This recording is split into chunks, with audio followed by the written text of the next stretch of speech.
AM Online TV. Serikali inaamini kwamba kukua kwa biashara na uwekezaji katika mahala popote duniani hakuwezi kutenganishwa na uimarishaji wa miundombinu na utoaji wa huduma bora na za kisasa.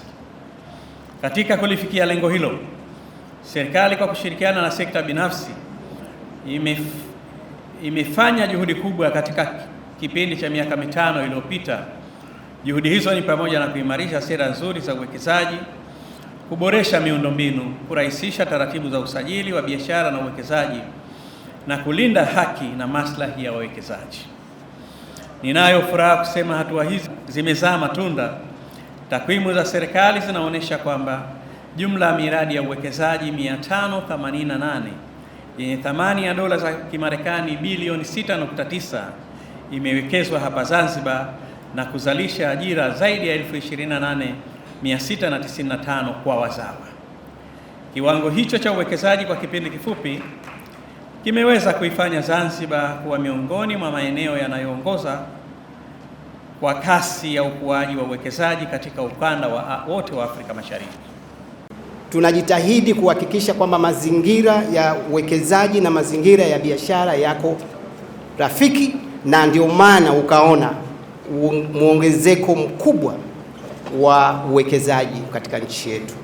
Mimi niseme private sector ambayo tulikuwa nayo miaka 80 ni tofauti na hii ambayo tuko nayo sasa hivi. Hii iko juu sana. Mimi nakupeni hongera nyingi sana. ZNCC inaomba kuimarisha kwa mifumo ya kidigitali katika uendeshaji wa bandari.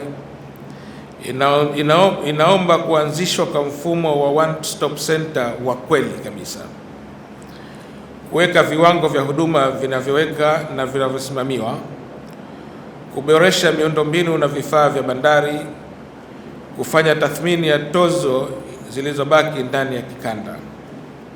Tunaamini Zanzibar tunataka iwe kitovu cha biashara ya bahari ya Hindi yenye viwanda vya kuongeza thamani, uchumi wa buluu unaokuwa na huduma za kisasa za kidigitali. Lakini ndoto hii haiwezi kufikiwa bila ya kuwa na umeme na bandari ambazo ziko na ufanisi mkubwa. Sekta binafsi inahitaji mazingira wezeshi ili iweze kuendelea kuwa injini ya ajira, mapato ya kodi na ustawi wa wananchi. AM Online TV.